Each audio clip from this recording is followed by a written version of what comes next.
May I proceed with my argument?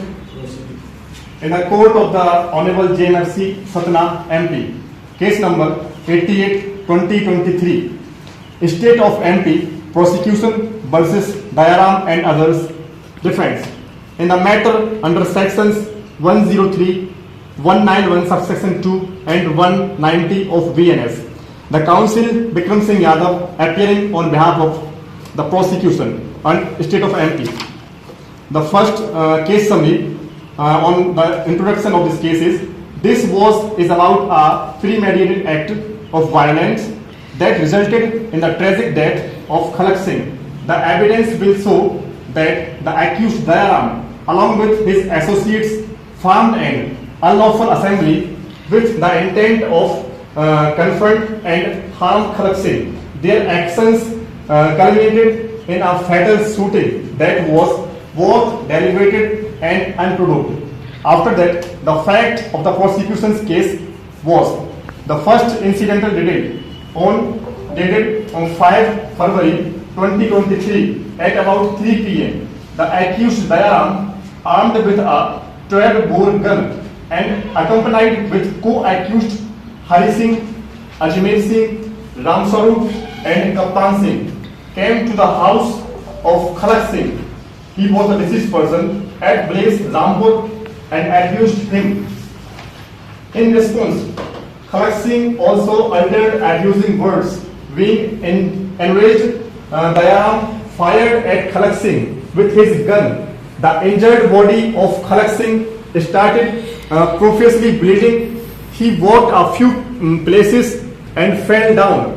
On hearing the sound of firing, villagers including Khalak Singh's brother Chandu Singh, who was the prosecution witness number 5, neighbors Raghuveer Singh, prosecution witness number 9, and Jaswant Singh, who is also the prosecution witness number 2, rushed to the spot where Khalak Singh made an oral statement to them that it was Dayaram only who had caused gunshot injuries. After that, immediately Khalak Singh succumbed to the injuries. The eyewitness testimony confirms the guilt.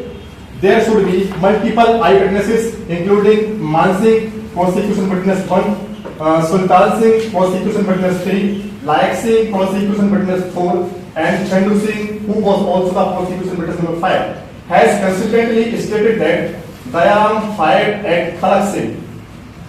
Point number 2, oral and dying declaration of victim. Khalak Singh, before succumbing to his injuries, made an oral dying declaration naming Dayaram as the shooter, which was heard by several witnesses. Although the defense contains the validity of prosecution witness 1, who was prosecution witness 5, Chandu Singh, confirmed this statement was made while Khalak Singh was still conscious and able to speak, and the dying declaration is admissible under the section 26A of the VSA and carries high probative value. Regarding the dying declaration, some case laws. Case number 1, Patla Narayan Swamy versus Emperor, All India Report, 1939, PC 47. The landmark case laid down the principle that a dying declaration is admissible under section 26(1) of the VSA, even if made orally, and to a private person, it is admissible under section 26(1) of VSA. And in the present case, Khalak Singh's oral dying declaration to villagers and relatives before death is admissible and credible. Case number 2, regarding the dying declaration, Kausal Rao versus State of Bombay, AIR 1958, SC 22. The Supreme Court held that a dying declaration can be the sole basis of conviction it found reliable and truthful, and in the present case, it supports the prosecution's reliance on the oral dying declaration even without any corroboration. After that, point number 3, on page number 10, sir, next page. Medical and forensic evidence corroborates the incident. Dr. D.K. Kulshrestha, who was the prosecution witness number 11, conducted the post-mortem report and confirmed that point number A, injuries were ante-mortem and sufficient in ordinary course to cause death. Point number second, 12 pellets were recovered from the deceased body, and the ballistic report EXP 16 confirmed the 12 bore gun seized from Dayaram could fire such pellets, thereby linking a murder weapon to the accused. After that, I have prayer in front of court on page number last of my memorandum. May it please this honorable court, the prosecution having led forth a consistent and credible chain of evidence, including testimonies of independent witnesses, the oral dying declaration and medical forensic evidences, respectfully submits the guilty of the accused Dayaram and others has been established beyond reasonable doubt. To convict the accused under section 103, it was a murder, and section 19 subsection 2, unlawful assembly of the BNS 2023. Thank you, sir.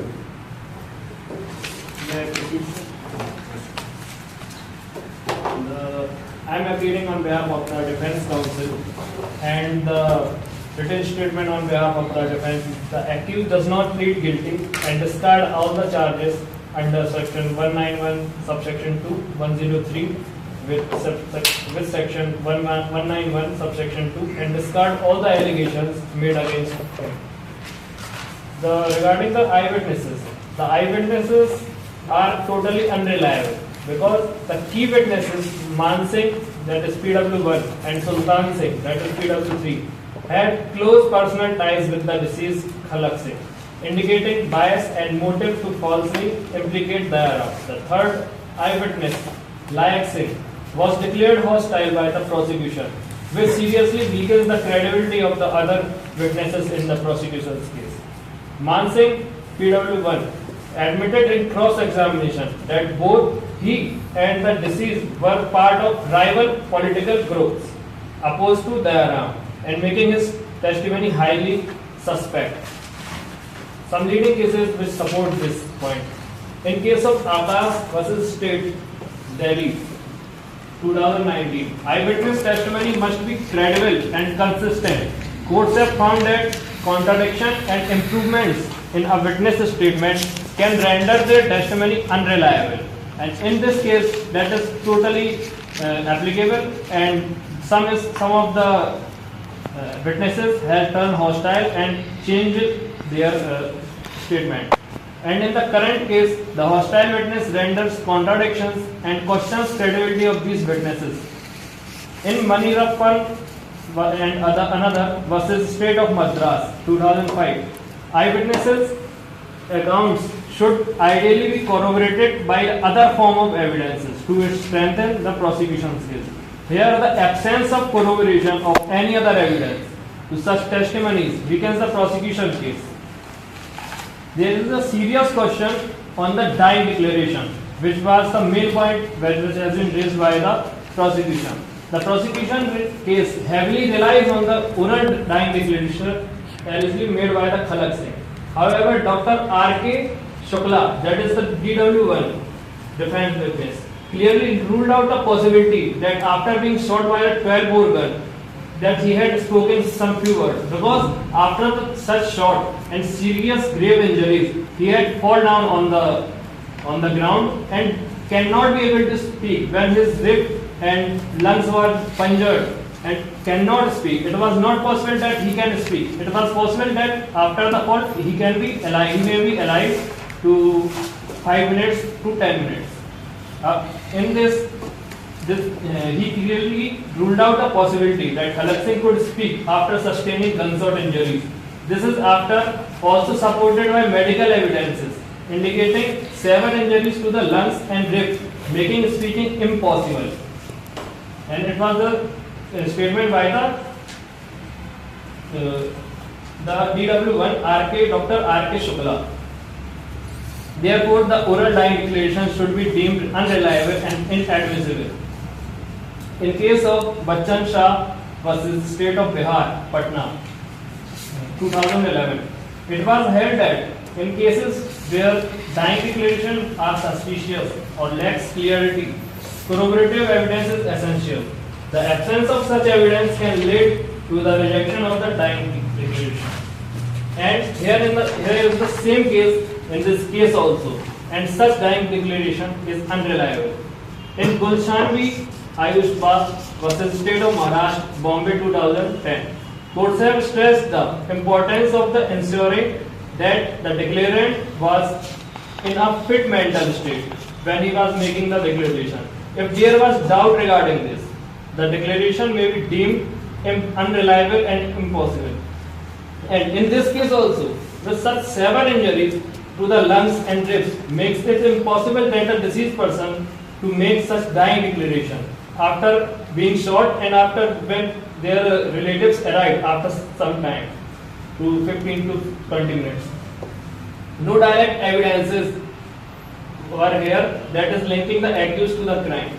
No one has directly saw. Every eyewitnesses that they are relying on had seen him fall on the ground and does not see him firing.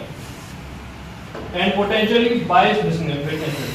Forensic evidences is not conclusive, and the gun seized from the Dayaram was found not in perfect working condition. So how can they shoot with such imperfect gun? According to the FSL report, which raised the doubt about its use in the crime. In case of Sarab Badrijan Sarda versus State of Maharashtra, 1984 4 SCC 116, that is the leading case regarding the murder cases. It was held that if the two views are possible and one supports the innocence of the accused the court must adopt the one favorable to the accused. And in this case also, contradictory evidences, hostile witnesses, and unreliable declaration create reasonable doubt accused should get the benefit. And regarding the other thing, that it was the false implication due to the political rivalry. It may be possible he was killed by their internal conflicts and can be blamed on these persons because of the political rivalry. The defense has raised the possibility of a false case due to political animosity arising from panchayat elections. Prosecution witness admitted that Dayaram and Khalak Singh were political rivals, giving strong motive to falsely implicate Dayaram. Possibility of alternate accused. The deceased have a criminal history as admitted by the prosecution witness P.D. Misra, PW 14. That is the witness presented by the prosecution, making it plausible that someone else with a vendetta against Khalak Singh might have committed the crime. The investigation did not explore alternative suspects, which weakens the integrity of the prosecution case. There is no evidence of unlawful assembly that was claiming by the prosecution. Prosecution failed to prove the existence of unlawful assembly as required under section 191 subsection 2 of the BNS. No evidence suggests that common object or motive among the co-accused, making section 190 of the BNS totally inapplicable. In leading case, in Lalji versus State of Uttar Pradesh, it was held that mere presence at the scene of offence is not sufficient to establish the common object. There must be clear evidence of participation or common intention. And in this case also, the prosecution must prove that all the 5 accused share a common object under section 190 BNS, otherwise collective liability cannot be invoked. And prosecution evidences fail to prove guilt beyond the reasonable doubt. Contradictory statements, hostile witnesses, unreliable dying declaration, and incomplete forensic linkage all contribute to reasonable doubt, and in which the criminal, under a criminal law, any such doubt must be resolved in favor of accused, leading to acquittal.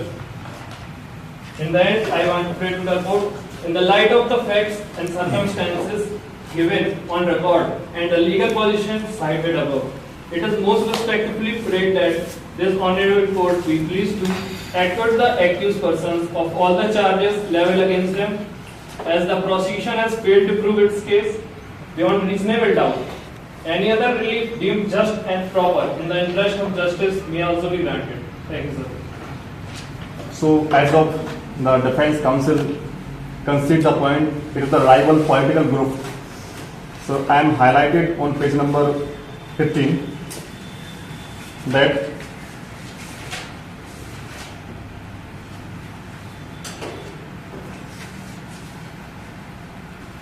it was a false implication due to political rivalry. Mere political rivalry, it is not a valid ground to dismiss consistent corroboration eyewitness accounts. All prosecution witnesses, prosecution witness 1 and 5 and 3 and 4 are independent and consistent, and their testimonies align with medical and forensic evidence. And no proof of false implication was produced by the defense counsel, and no neutral witness or documents were presented by defense counsel. And after that, they are considering the point there was no independent witness from in the public. So regarding this, on page number 17, the incident occurred at the deceased residence and only family and neighbors were present. It's natural for them to be witnesses, and absence of neutral witness does not affect credibility. If existing witnesses are natural, present at the scene, and consistent, their statements are further backed by medical, forensic, and ballistic evidence. In this case, all the evidence is medical and forensic and ballistic evidence, which are impartial. Regarding this, the defense counsel taking the point that the declaration is unreliable. So the multiple witnesses, including the brother of the deceased, corroborated that Khalak Singh named Dayaram before his death.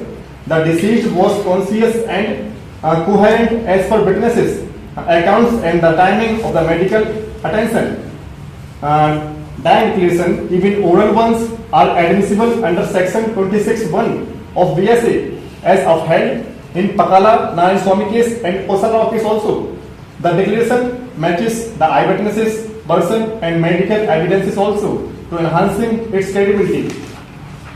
After that, they are stated the point. Dr. R.K. Shukla, who was the defense witness number 1. So, the false defense and weak rebuttal. Defense plea, the political enemy and false implication lacks supporting evidence. And the testimony of Dr. R.K. Shukla, defense witness 1, trying to discredit that direct relation is not sufficient to override the weight of direct eyewitnesses, accounts and forensic evidence. And defense also failed to establish alternate theory of credible and alibi. After that, it was a clear motive and premeditation established by Dayaram along with co-accused went armed to Khalak Singh's house and abused him, showing premeditation intent. In fact, the accused were in political rivalry with the deceased, further supports the motive. Regarding this, the point number 4, seizure and recovery and strengthening of the case on page number 13. The gun and cartridges were seized directly from Dayaram, and punch witnesses Santosh Singh, prosecution witness 6, and Kamal Singh, prosecution witness 7, testified to the seizure process and confirming proper legal procedure and chain of the custody.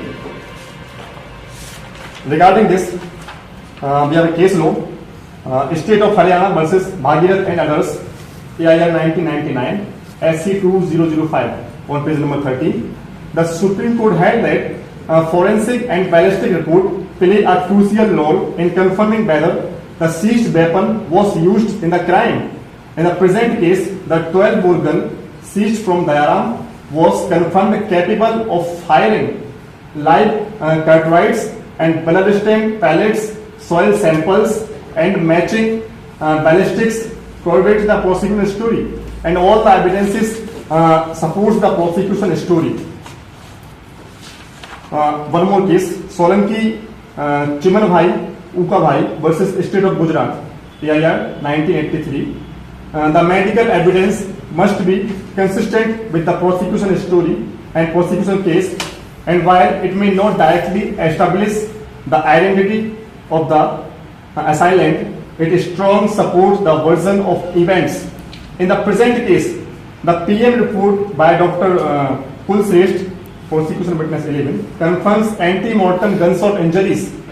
Doctor clearly confirms it was the anti-mortem gunshot injuries, and matching the narrative that Dayaram fired the shot. Medical findings support the dying declaration and witness accounts also. So, in the end, prosecution clearly established the whole case through the evidences, medical evidences, and all the witnesses, along with his brothers and neighbors also. So it was a humbly request to the court to convict accused under section 103 murder and 191 subsection 2 unlawful assembly. Thank you.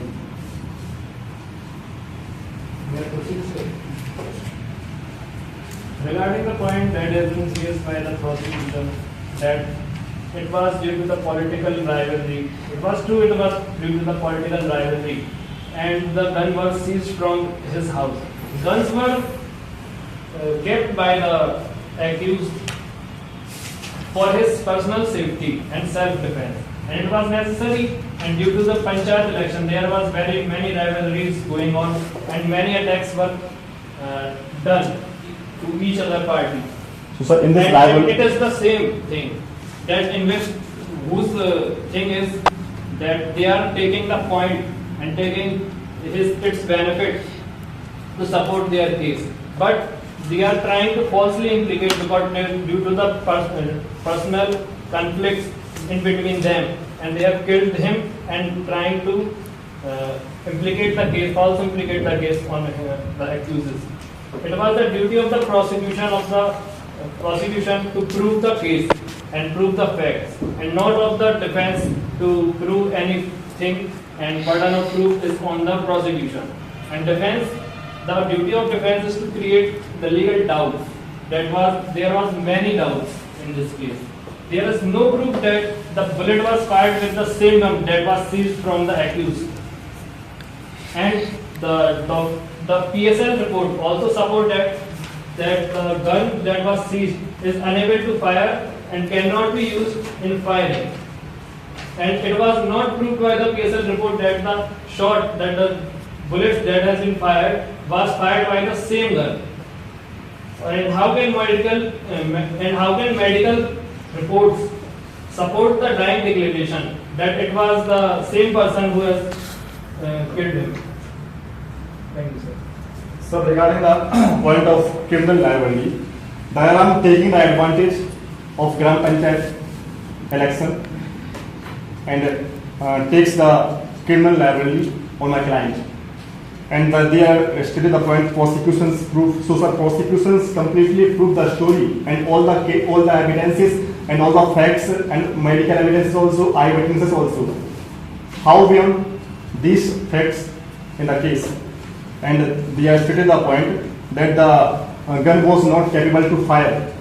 Sir, on page number 17, the ballistic report EXP 16 confirmed the seized 12-bore gun is capable of firing the kind of pellets found in the body, and eyewitnesses saw Dayaram firing the weapon. That is direct evidence and stronger than any circumstantial evidence. When the eyewitness directly saw when Dayaram fired on my client, so it was most admissible thing and it was very relevant in the case. Thank you, sir. Sir, in the FIR, it was not mentioned, and it is completely contradictory statement by the prosecution that the witnesses has seen him firing. They had reached the location and has heard the deceased saying her dying declaration. According to the prosecution, they are claiming, but they had not seen him firing, and none of the witness by the examined prosecution seen the occurrence, and so-called eyewitness named in the FIR are unreliable. This apart, the evidence of Sultan Singh deserves to be discarded as a related and chance witness. existence of unlawful assembly was not established at all. The prosecution evidence is not sufficient to prove any charge beyond reasonable doubt. On contrary, the probability of defense is clearly established. Thank you, sir. Thank you. और सत्र न्यायाधीश महोदय छतरपुर मध्य प्रदेश, मैं उक्त प्रकरण में अभियोजन पक्ष की ओर से पैरवी कर रहा हूँ तथा उक्त प्रकरण का संक्षिप्त विवरण इस प्रकार। सत्र प्रकरण क्रमांक 13/00/202/2024 सन 2024 मध्य प्रदेश राज्य द्वारा आरक्षी केंद्र खजुराहो जिला छतरपुर मध्य प्रदेश। अभियोजन विरुद्ध अभियुक्त क्रमांक 1 इमरान खान पिता इस्माइल उम्र 31 वर्ष। 2 इस्माइल खान पिता जहूर खान उम्र 56 वर्ष व 4 अन्य। अभियुक्तगण सत्र प्रकरण अंतर्गत धारा 85, 80 एवं सैपटित धारा 3(5) भारतीय न्याय संहिता 2023 एवं धारा 3/4 दहेज प्रतिषेध अधिनियम 1961। माननीय महोदय, मैं अभियोजन पक्ष की ओर से उक्त प्रकरण का संक्षिप्त विवरण प्रस्तुत करने की अनुमति चाहता हूँ। कंडीशन नंबर 1 यह कि फरियादी मजीद अब्बासी की पुत्री नरगिस बानो का निकाह दिनांक 15/2/2024 को अभियुक्त क्रमांक 1 इमरान खान के साथ हुआ। अभियुक्त क्रमांक 2 लगाए 6 नरगिस बानो के पति के नातेदार हैं। दिनांक 15/9/2024 को फरियादी मजीद अब्बासी द्वारा पुलिस थाना खजुराहो के समक्ष एक शिकायती आवेदन प्रस्तुत कर बताया कि फरियादी की पुत्री नरगिस बानो को दहेज की मांग की पूर्ति न होने के कारण उसके ससुराल पक्ष अर्थात अभियुक्तगण द्वारा नरगिस को शारीरिक मानसिक रूप से प्रताड़ित किया गया, जिसके परिणाम स्वरूप नरगिस बानो ने विवाह के 7 वर्ष के अंदर सामान्य परिस्थितियों से पृथक परिस्थितियों में स्वयं को 8 दिनांक 20/8/24 को लगाई थी।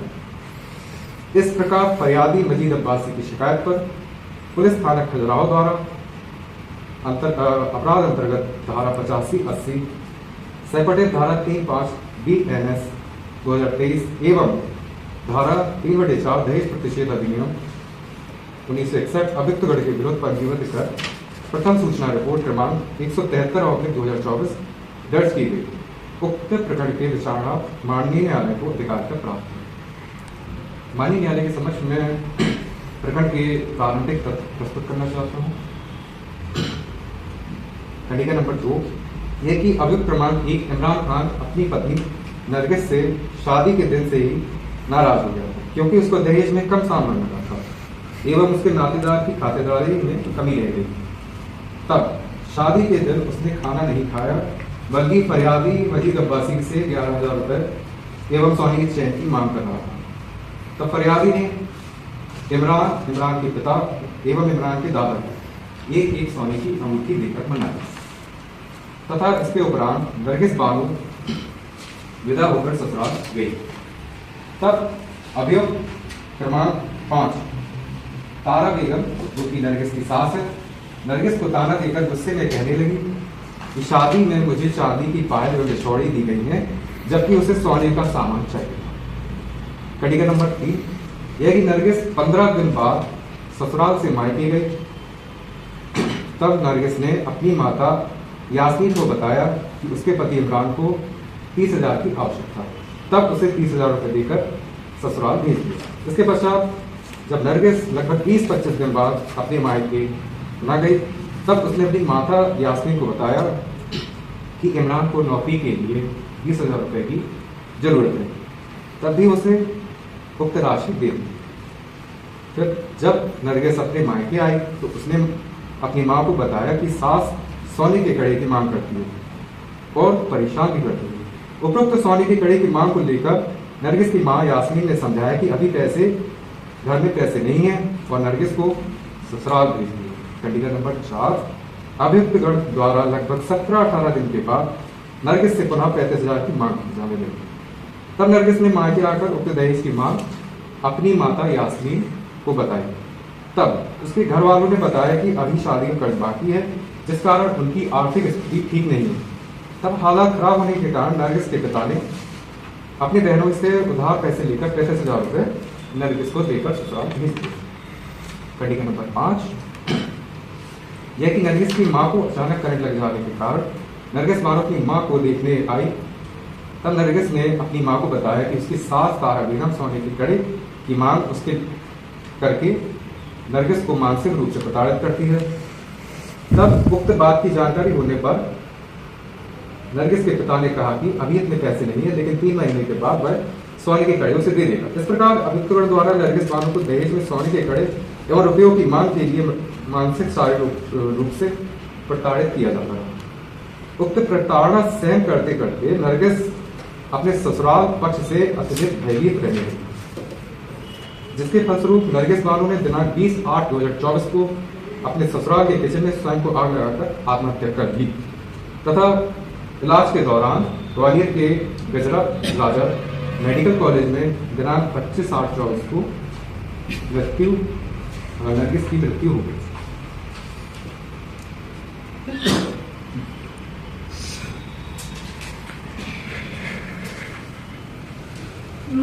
मैं अभियुक्तगण की ओर से संबंधित मामले का संक्षिप्त विवरण प्रस्तुत करने की अनुमति चाहूँगा। उक्त महत्वपूर्ण बिंदु निम्न इस प्रकार। बिंदु क्रमांक 1, आरोप पत्र में शिकायतकर्ता के द्वारा लगाए गए आरोपों का अभियुक्तगण ने उपरोक्त आरोपों को अस्वीकार किया और विचारण चाहा है। अभियुक्तगण का यह बचाव रहा है कि यह घटना एक आकस्मिक घटना है। अभियुक्तगण द्वारा कभी भी मृतका से दहेज की मांग नहीं की गई और न ही दहेज की मांग को लेकर उसके साथ क्रूरता की गई। यह पूरा मामला घटना के बाद सोच समझकर रचा गया है। श्रीमान फरियादी पक्ष एवं अभियुक्तगण पूर्व से रिश्तेदार हैं। यह उन्होंने आपसी रंजिश के लिए अभियुक्तगण को झूठा फंसाया गया है, वे निर्दोष हैं। बिंदु क्रमांक 2, यह कि उक्त परिवार में बिंदु संख्या 33 पेज नंबर 14 मेन कॉपी लेख है कि मृतका का मृत्युकालिक कथन प्रदर्श P13 उसकी माता यास्मीन के प्रति परीक्षण के चरण क्रमांक 5 में प्रकट की गई कि उपरोक्त बात तहसीलदार अभिनव शर्मा PW7 एवं डॉक्टर आनंद त्रिपाठी PW14 के कथनों से यही प्रकट होता है कि मृतका स्टोव से तेल रिसने के कारण लगी आग से दुर्घटना पर मृतका जल गई थी। यह भी उल्लेखनीय है श्रीमान कि राज्य न्यायिक विज्ञान प्रयोगशाला की रिपोर्ट प्रदर्श P18 में मृतका नरगिस के बालों में पेट्रोल, कैरोसिन या डीजल के अवशेष नहीं पाए गए हैं, जिससे भी मृतका के शरीर पर दुर्घटनावश आग लगना प्रकट होता है। बिंदु क्रमांक 3, यह है कि उक्त परिवार ने बिंदु संख्या 35 पेज नंबर 15 में मजीद खान PW1 ने चरण क्रमांक 8 में बताया कि नरगिस जितनी बार भी मायके से ससुराल गई, हंसी खुशी जाती रही और ससुराल से मायके हंसी खुशी वापस आती रही। तो यास्मीन PW2 ने चरण क्रमांक 7 में स्वीकारा की अभियुक्त इमरान और नरगिस की शादी बहुत प्रेम के माहौल में शांतिपूर्वक संपन्न हुई थी और नरगिस की शादी के सभी नए दस्तूर हंसी खुशी से संपन्न हुए थे। इस प्रकार इन दोनों साक्षियों की साक्ष्य से यह स्पष्ट है कि विवाह शांतिपूर्वक और प्रेम से संपन्न हुआ था। यदि वास्तव में अभियुक्तगण द्वारा दहेज की मांग करके मृतका को परेशान किया गया होता तो वह राजी खुशी कैसे आना जाना करती। बिंदु क्रमांक 3, इस प्रकार मृतका के पिता मजीद PW1, माता यास्मीन PW2, शाहरुख PW3 एवं आसिफ PW4 के कथनों से स्पष्ट है कि अभियुक्तगण ने इन चारों साक्षियों से कभी भी पैसों या सोने के कड़े की मांग नहीं की और न ही इनके सामने मृतका से मांग की।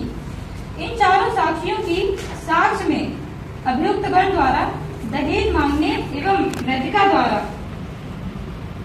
इस संबंध में उसके माता पिता को उक्त बात बताने के संबंध में गंभीर विरोधाभास है। बिंदु क्रमांक 4, यह कि मृतका के माता पिता एवं भाइयों के अनुसार यह कथन किया गया कि मृतका की मृत्यु के समय उन्हें मालूम था कि अभियुक्तगण मृतका मृतका को पैसों व सोने की कड़ों के लेकर परेशान करते थे। उक्त बात उनके द्वारा मृतका के इलाज के दौरान या उसकी लाश पंचायतनामा कार्रवाई के समय किसी को नहीं बताई गई। इस संबंध में नायब तहसीलदार मधुलिका सिंह तोमर PW10 के कथन से स्पष्ट है कि लाश पंचायतनामा प्रदर्श P3 की कार्यवाही में मृतका के माता पिता भी साक्षी थे, किंतु उन्होंने उस समय PW10 नायब तहसीलदार मधुलिका सिंह तोमर को भी अभियुक्त गण द्वारा मृतका को दहेज की मांग व सोने के कड़ों के लिए परेशान करने की किसी भी प्रकार की शिकायत नहीं की, जिससे स्पष्ट है कि यह आरोप सोच समझकर अभियुक्त गण पर झूठा बताने के लिए लगाए गए हैं, जो निराधार। बिंदु क्रमांक 5, श्रीमान शिकायत या आवेदन में देरी। यह है कि उपरोक्त मामले में मृतका के परिवारजन के द्वारा सोच समझकर गढ़ा गया। मृतका की मृत्यु के 1 महीने बाद शिकायत की गई। मजीद खान PW1, शाहरुख PW3 एवं आसिफ का कथन है कि उन्होंने मृतका की मृत्यु के 2 दिन बाद खजुराहो थाने पर अभियुक्त गण के विरुद्ध आवेदन दिया था, जबकि ऐसा कोई आवेदन इस प्रकरण में अभियोजन पक्ष के द्वारा सबमिट नहीं किया गया, पेश न ही पुलिस डायरी में पाया गया है।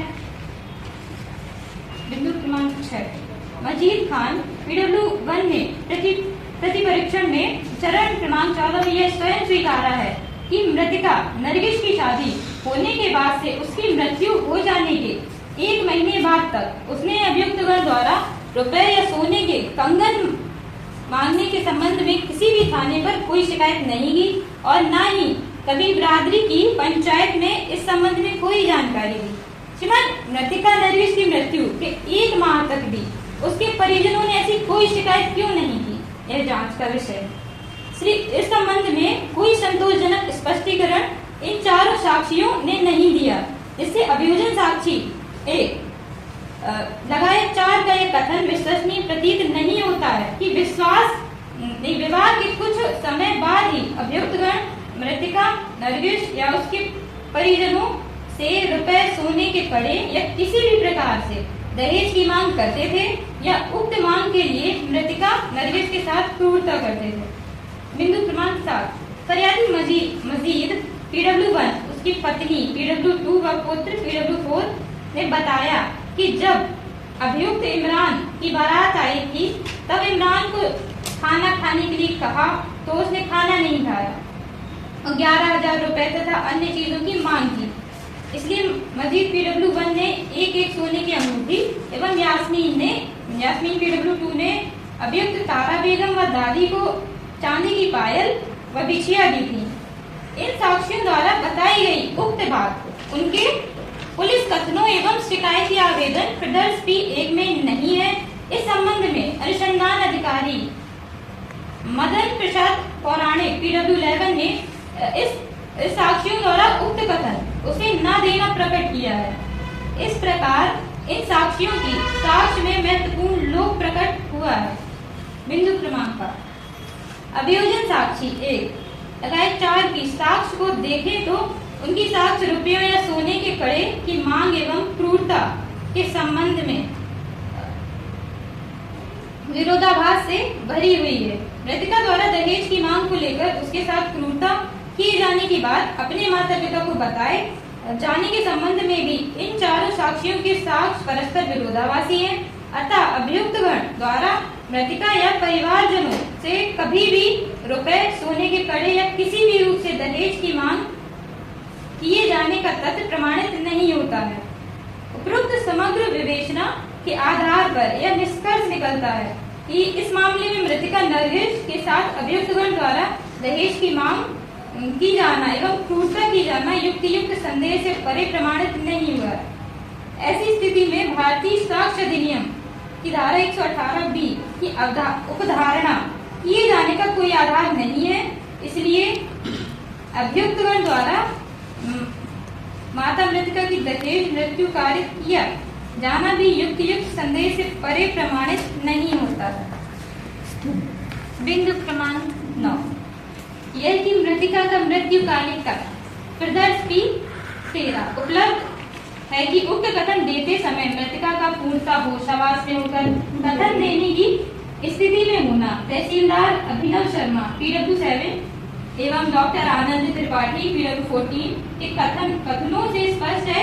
उक्त कथन लेखबद्ध किए जाते समय मृतिका नरेश, तहसीलदार अभिनव शर्मा और डॉक्टर आनंद त्रिपाठी के अतिरिक्त और कोई व्यक्ति वहां पर उपस्थित नहीं था। ऐसी स्थिति में उक्त कथन मृतिका द्वारा स्वेच्छा से नहीं किया हो, उसे अभियुक्त गण द्वारा दबाव डालकर सिखाया गया हो, ऐसा अभिलेख में किंचित भी प्रकट नहीं होता है। न्याय निर्णय इससे संबंधित न्याय निर्णय प्रस्तुत करने की अनुमति। पहला सतमैया उर्फ रामा बनाम स्टेट ऑफ कर्नाटका 2014, जिसमें माननीय न्यायालय द्वारा प्रतिपादित किया गया कि मृतक की माता, उसके मामा एवं मामी की मृतिका के अंतिम संस्कार के समय उपस्थिति थी। इसके पश्चात भी उनके द्वारा पुलिस को मामले की शिकायत नहीं की गई, इसलिए उनका उक्त व्यवहार अस्वाभाविक है। दूसरा कमलेश एवं अन्य बनाम मध्य प्रदेश राज्य 2002, माननीय मध्य प्रदेश उच्च न्यायालय द्वारा अभी निर्धारित किया गया कि दहेज की मांग के संबंध में शिकायत किए जाने में अत्यधिक विलंब किया गया, जबकि बचाव पक्ष ने ऐसा ना किए जाना व्यक्त किया। ऐसे में दोष सिद्धि कायम नहीं की जा सकती। Thank you. अंतिम तक माननीय न्यायालय प्रस्तुत कर कंडीशन नंबर 6 में अभियोजन साक्षी क्रमांक 1 मजीद अब्बासी द्वारा अपने कथन में लेख कर आया है कि मृतिका नरगिस का विवाह 2024 में अभियुक्त क्रमांक 1 इमरान के साथ हुआ था। इसके साथ यह भी बताया है कि उसकी पत्नी नरगिस से बात करनी, हाँ, फरियादी ने बताया है कि पेज नंबर 5 पे फरियादी ने बताया है कि उसकी पत्नी नरगिस से बात करने गई तो अभियुक्त तारा बेगम ने उसको भगा दिया, जबकि नरगिस चिल्ला रही थी उसे बात करना है तथा अभियुक्त गण द्वारा नरगिस के जलने के संबंध में फरियादी को कुछ नहीं बताया गया था। अर्थात संपूर्ण इलाज के दौरान मृतिका को उसके माता पिता से नहीं मिलने दिया गया, जिसके लिए अभियुक्तगण संयुक्त रूप से जिम्मेदार। नरगिस 4 दिन तक ग्वालियर में भर्ती रही एवं 4 दिन के पहले झांसी में भर्ती रही और दिनांक 25/8/24 को नरगिस की मृत्यु हो गई। खंडिका नंबर 7, मृतिका की मां यास्मीन बेगम अभियोजन साक्षी क्रमांक 2, भाई शाहरुख अभियोजन साक्षी क्रमांक 3 एवं आरिफ अभियोजन साक्षी क्रमांक 4 ने फरियादी मजीद अब्बासी के कथनों का समर्थन किया है एवं अभियोजन साक्षी 2 यास्मीन ने बताया है कि नरगिस बानो फोन पर बताती थी कि सास अभियुक्त क्रमांक 5 एवं ननद अभियुक्त क्रमांक 6 ने सोने के कंगन न लाने की मांग पर उसे मारपीट की तथा सभी अभियुक्तगण उसके साथ क्रूरतापूर्ण व्यवहार करते थे। दिनांक 20/8/2024 को अभियुक्त क्रमांक 6 कि आप सब ग्वालियर से छतरपुर आ जाएंगे। खंडिका नंबर 8, फरियादी अभियोजन साक्ष्य क्रमांक 1 व यास्मीन अभियोजन साक्ष्य क्रमांक 2 की साक्ष्य में बताया गया है कि मृतिका की मां एवं अभियुक्त क्रमांक 5 तारा बेगम दोनों मामा फूफा की लड़कियां होने से आपस में रहने।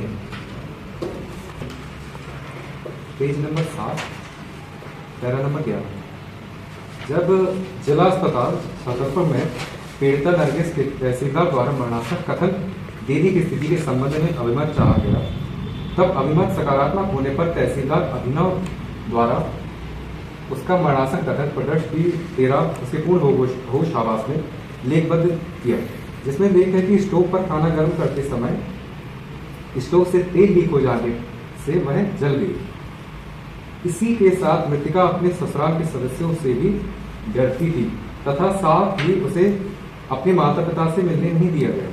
इससे सिद्ध इससे सिद्ध होता है कि मृतका की मृत्यु 6 महीने 10 दिन के अंदर हुई तथा अभियुक्तगण द्वारा दी जाने वाली प्रताड़ना से हुई। इसी के साथ मैं न्याय दृष्टांत पेश करना चाहता हूँ। कंसराज विरुद्ध पंजाब राज्य एवं अन्य EIR 2000 SC।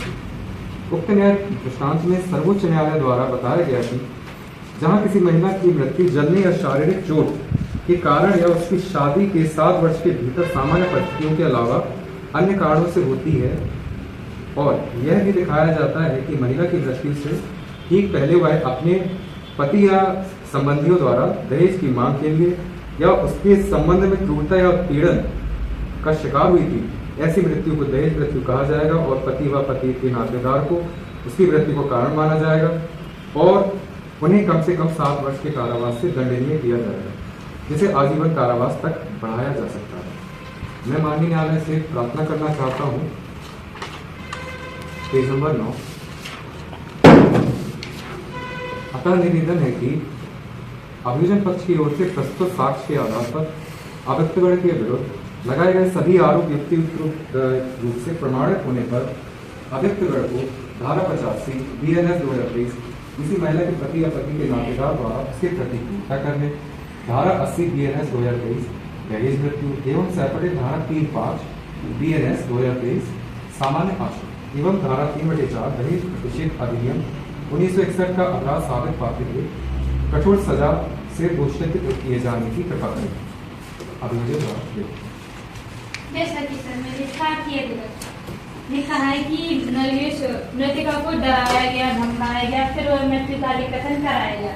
तो यह सर तहसीलदार अभिनव शर्मा PW7 का कथन है कि जब वह मतलब नरेश का मृत्युकालिक कथन ले रहे थे शाम 4:30 बजे, तो उस रूम में मतलब डॉक्टर आनंद त्रिपाठी और तहसीलदार अभिनव शर्मा और मृतिका के अलावा और कोई नहीं था। तो डर कैसे डरती हो? इसलिए मृतिका कथन के अंत में पूर्णतः होशवास में नहीं थी। इस संबंध में डॉक्टर त्रिपाठी ने प्रमाणीकरण किया। तो नायब तहसीलदार मधुलिका तोमर अभियोजन साक्षी 10 का कथन है कि मृतिका के शव पर जलने के अलावा अन्य कोई जाहिरा चोट का निशान नहीं था। उपस्थित पंचों ने लाश देखकर मृतिका की मृत्यु जलने से होना प्रकट किया था, जिससे वह भी सहमत थी। मैं माननीय न्यायाधीश से अनुरोध है कि मैं माननीय न्यायाधीश से करती हूँ कि सभी साक्ष्यों का अवलोकन करने के पश्चात अभियुक्त को दोष मुक्त करने की कृपा